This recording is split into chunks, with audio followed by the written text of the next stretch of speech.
Yo, what is up YouTube? It's your boy, Devour. Today is an absolute banger. We got this kid, man, he was trash talking in the lobby, and I smoked him with a single shot 22. Wait a second, wrong YouTube. What's up guys, the Wolf here. Okay, so I got a pretty cool video for y'all guys today. So, 2,000 rounds through the Generation 3 Kriss Vector.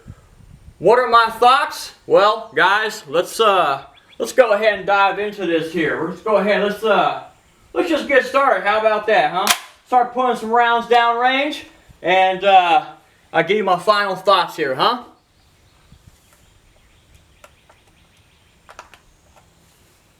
Okay. Now here's what we got today, guys. I have a target way out there at 57 yards. At 57 yards. That's what we're going to be taking shots at. And yeah, let's just go ahead. Let's get into this, man. 2,000 rounds for the Gen 3 Kriss.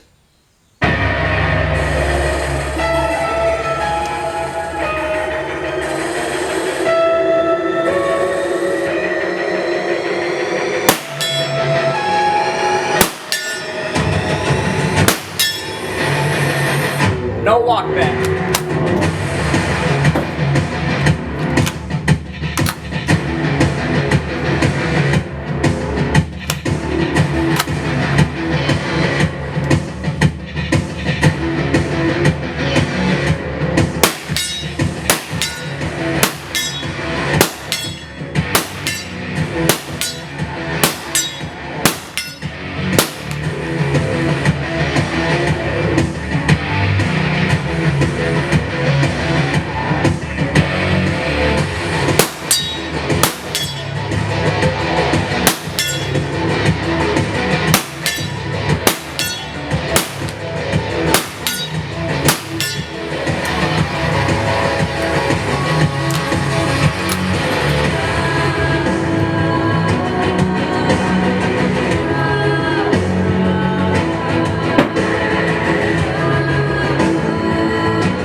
Okay, we had a bunch of fun there. Okay. Usually I have my brass catcher on and everything, but I thought for the sake of this video, we'll go ahead and leave it off. Okay, so 2,000 rounds to a Generation 3 Kriss Vector. How about that, huh? It's been a long road. And by the way, if y'all think I paid full price for all that ammo, you out of your mind. You're out of your mind if you think I paid full price for 2,000 rounds of ammo. Actually, I want to give a big shout out, well, I probably shouldn't say his name, but there was an officer that actually I work with. He's having a second child, actually, and so he's like, look, I need some extra money. So he gave me 500 rounds, well, gave 500 rounds of HSM. So he wanted to charge me, I think it was about $25 per box, and I said, when'd you buy it? He said, well, I bought it during the whole Antifa riots and, you know, all that crazy COVID and stuff like that going on, whatever. And I said, well, look, here's the problem, bro. I'm not going to pay full price for something like that, and here's why. Because a lot of that ammunition, it was double charged. People had problems with it because it was in such mass production and everything. So I paid $150 for 500 rounds, and the majority of all 45 shot through that gun right there. It was basically all hand loads. So just buying a little bit here and there. Okay, so my road with the Generation 3 Kriss Vector. Let's see here, camera is still going, yes.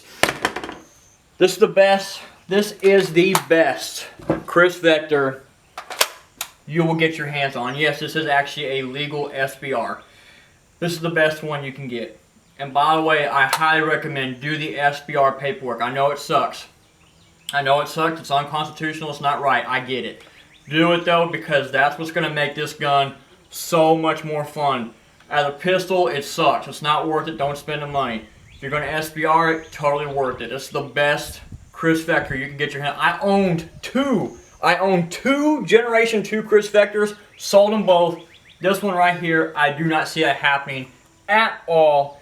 This thing is absolutely, I don't want to say perfect, but it's real close. I mean, this is a Kriss Vector that I know I can go to war with, and it's going to do its job. I mean, if you want to shoot 45, if you're on the fence of 45, but you want to get into it, this is the best way to get into 45 ACP right here is a Generation 3 Kriss Vector and get a silencer. It's so much more worth it. Almost all 2,000 rounds was shot with a silencer, and right here I have the Pylum M from Aquas Defense. It's not the best one, but it's pretty good, and I get really good groups with it. I need to show you how tight that one group is on that target. I mean, it's freaking awesome.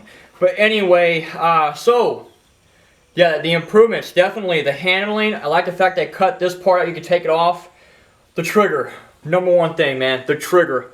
Guys, if I wanted to, that 30 rounds, I can go real fast. I can just start dumping if I wanted to, but I'm trying to make accurate shots, you know. Try to show the accuracy potential of this thing. I love the pistol grip. I love the modularity. I love the M-lock.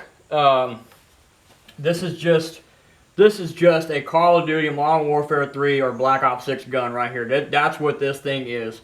It is just so much fun. Everybody who buys this gun will have an absolute blast with it. As long as you SBR it and put a silencer on it, you'll just love it. Okay, let's go ahead and get to the cons now. These are the problems I have found on this road. Okay, there is no magazine that will lock this bolt back. Now, I was actually hoping it was going to show it today. There's a reason why I brought this one out. This is the only 45 mag in my entire collection that sometimes locks it. Oh, it locked it right there. It locked it. Oh, but it dropped. Hold on. See, now it's not doing it now. Oh, now it locked back that time. But it dropped when I took it out. Okay, sometimes it'll stay back. For some reason, this is the only mag in my entire collection of 45 mags that will act, and I got multiple 30s. This is the only one that will do it. It is just a regular Glock 21 mag with a Terran Tactical base pad on it. And for whatever reason, it likes this one magazine. It will lock back on this one. Sometimes. 30s, no. A standard mag, no. The gun will not lock back on it. For whatever reason, the gun will just not do it. Now, what you saw me do before I started shooting, so there's a pin right here. This is what holds in your extractor right here. When I got to about 1,000 rounds, this pin, ever since then, every 50 rounds is about to pop out. I don't know what it is, but when I fire 50 shots out of this gun, I have to push it back in because it's about to pop out. Thankfully, it's never popped out, but it's gotten so close. And I know silencers, they usually cause, you know, more back pressure and things like that. So maybe that's why, but even with just a flash hider, I've seen it start to loosen up. So the extractor pin comes out, unfortunately, now after 50 rounds. It starts to.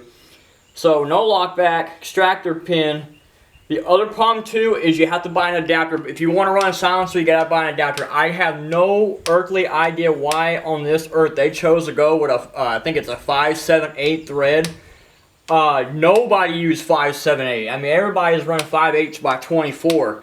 So why they chose to do this really oddball thread is, I mean, just beyond me. I have no idea why. So no lockback, extractor pins, and the thread is wrong. So, oh, and the fork problem. The fork problem you'll find with this gun is, well, it's not so, it's kind of more of a nitpick, I guess, is the maintenance on this gun. Trying to clean out those tracks by hand, it is a little bit challenging to try to clean out the entire inside of the gun, all the tracks. You can't really clean back here. I just take an air pressure hose and blow this out once I put chemicals on. Thankfully, it's been blowing most of it out, but you can see the oil seeping out here. So the cleaning is just more like challenging, I guess. Is there any more issues with this gun? No. No, that's it. Yeah, no lockback, extractor pin, and the threads. That's the only 3 real problems with this gun. But other than that, guys, I love shooting 45 ACP downrange with this gun right here. It's quiet, it does what I need it to do. It handles the recoil so well. Anybody who shot 45 like, oh, it's too much, whatever, this will tame the recoil dramatically. It is just an absolute blast. And like I said, I sold 2 Generation 2 Kriss Vectors, and I honestly do not ever see myself giving this gun up. And obviously, you know, my guns are all custom. So that's one reason why I probably would never give up this Kriss Vector. Also, you know, I gotta put my little touch on this, right? Anyway, but no, just, man, this is Call of Duty.